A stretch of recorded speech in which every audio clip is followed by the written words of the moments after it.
Welcome everybody. So in this lecture we are going to see what are partitions and mount points. But before I go to partition mount points, let's just talk about MBR or Master Boot Record and GPT, which stands for GUID, which in fact is an acronym which stands for Global Unique Identifier Partition Table, and MBR stands for Master Boot Record, which is a special type of boot sector at the very beginning of a partitioned device that you can use in your computer. Now the concept of MBR was publicly standardized in 1983, so you can say that it has been around for many decades and it has served us well. What MBR does is that it holds the information on how the partitions containing file systems, how they are organized on a particular medium, maybe your hard disk. So besides that, MBR also contains executable code to function as a loader for the installed operating system, usually by passing control over the loader's second state or in conjunction with each partition's volume boot record. So what it does is that, let's say you have got this disk, let's just represent it with this one, and this is the first sector, this one. So in this first sector, this is known as the MBR or Master Boot Record, and this sector holds the information about the other partitions that are created in the disk. So first and foremost is the information regarding partitions, that from where to where they are existing, what are the limits for those partitions in terms of blocks. And also it will contain a code, a small code which is known as boot loader, which will execute the next stage of boot loading of an operating system by pointing to it. So let's say that this is a partition over here, it's a primary partition, this has got a very small portion of a loader that installs the operating system. So this bootloader over here, which is in MBR area, let me just change the color, it will point to this location at the time of execution of this code, or at the boot of the system. So once this portion gets executed, it will load the whole operating system. Now in 1983, the MBR was a beauty in itself, but as time has passed, we see that a huge capacity disks are coming up.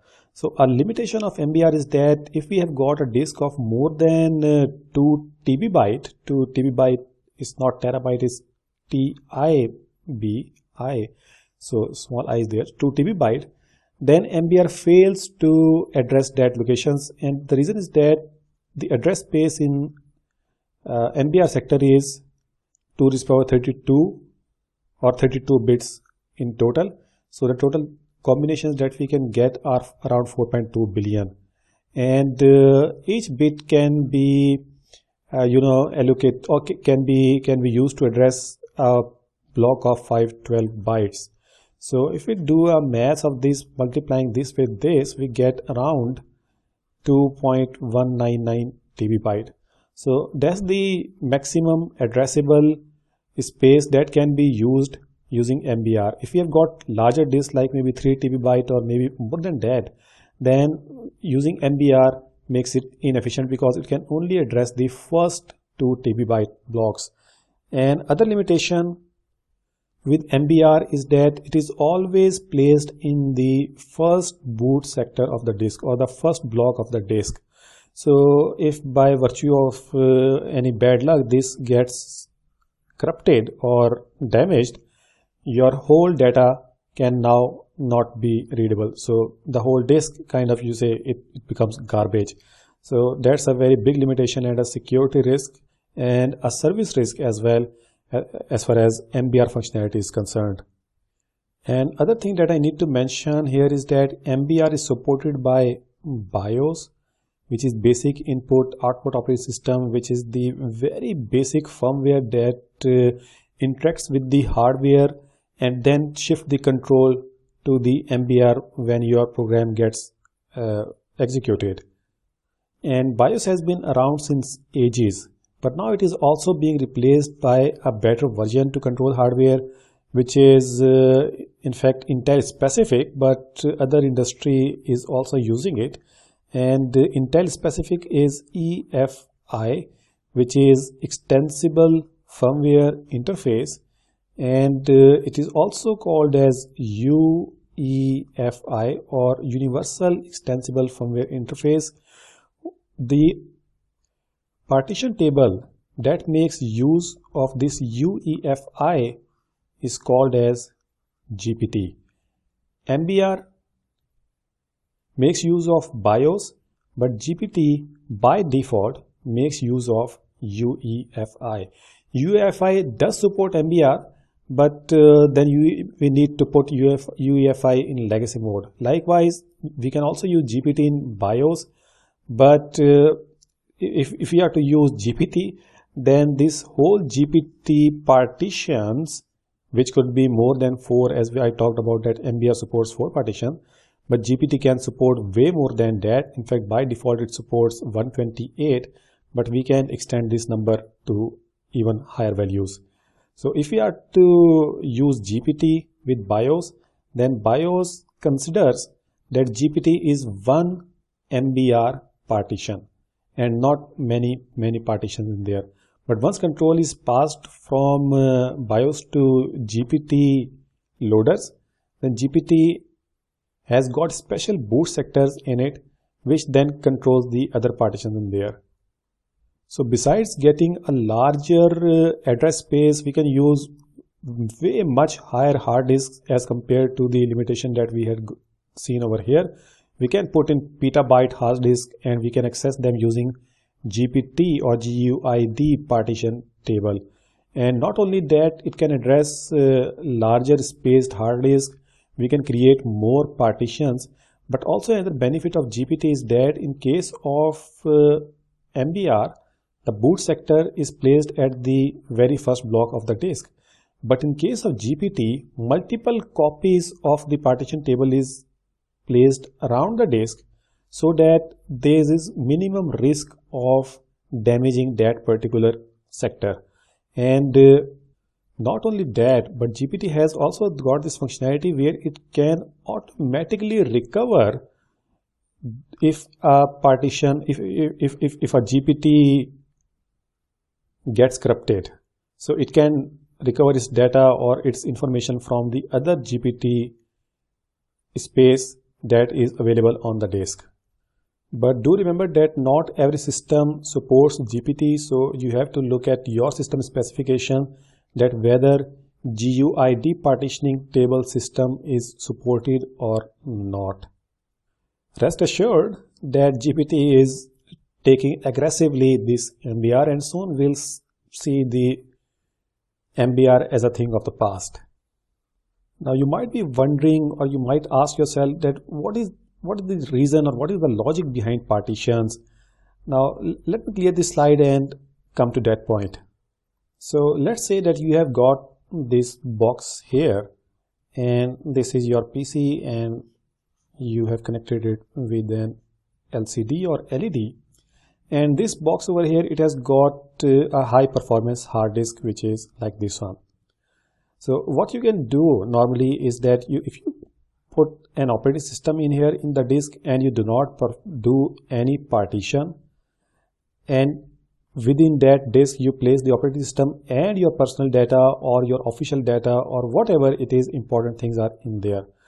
Now what happens is that if by any mistake or by any chance this operating system it gets corrupted, let's say it gets corrupted, and unfortunately you may not have taken any backup of your data, then chances are that you need a reinstallation of the disk.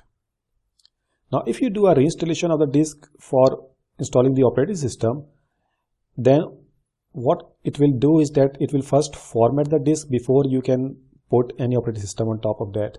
And the result will be that since it will format the disk, your complete data will be lost if you have not recovered it or if you have not taken a backup of that. In those cases, it is advisable that we should always keep our operating system in a separate partition. If we have not got, if we had got more disks like this one, then on one of these disks could have been an operating system and the other disk would have just been used for the data purposes. But if we have got only one disk, then it is recommended that we put the operating system in one partition and do our or put our data in other partition, or maybe in number of partitions. The same concept is true in Linux, where we have certain key directories, like we have var directory, which holds all the log information, and it tends to grow very big very quickly because all the logs, system logging, Apache logging, DNS logging, all the logging is normally by default put in the var directory. Of course, we can change the paths, but by default they all go into var. There is another important directory which is user, which holds the binaries and important source codes. If you are compiling your own source, it also contains the documentation and also shared libraries. Also very important, I would say, directory that we need to take care of. Likewise, there is home directory which holds the user information. So if we have got multiple users, or not just multiple user, even if there is one user, then it is quite possible that he is uploading, or his data is so much big that whole disk can be consumed just by his private information. So in those cases, what is recommended is that we create different partitions in one single disk, and in those partitions we mount one partition on this mount point or on this directory, and other one onto user, and another one onto var. But this is not something that you take my word for granted. It's just that it depends on your own requirements. But from what I've seen that industry and what I have implemented myself for many years, is that normally these are the important ones: var, user, and home. And ideally speaking, there should be partitions which should be mounted against or onto these mount points, so that if var gets full, let's say if it gets full because of all the logs, then it does not consume the disk space for user or home. Once it gets full, we know that we need to clean it up. Likewise, if our user directory is filling up and it has been mounted on a different partition, then it should not consume the space of other directories like maybe home or var, or maybe consume up all the disk space. So once it gets filled up, we should know that we need to remove certain programs. Just like that, we also need to mount a partition on home folder or on home point. These are normally called as mount points or folders. So if we are to mount a partition on home and it gets filled, then surely we'll come to know that we cannot put in any more files and we need to clean our directory.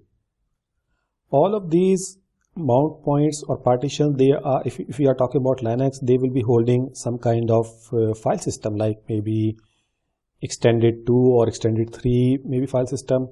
But there is also another partition type which is called as swap, which is like virtual memory if you are coming from Windows environment.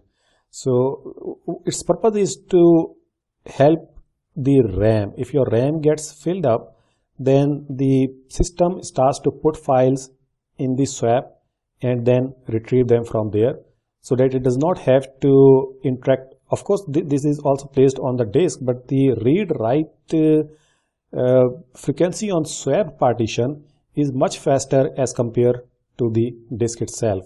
So this is a dedicated area which is used by the system to temporarily place files if your RAM gets filled up.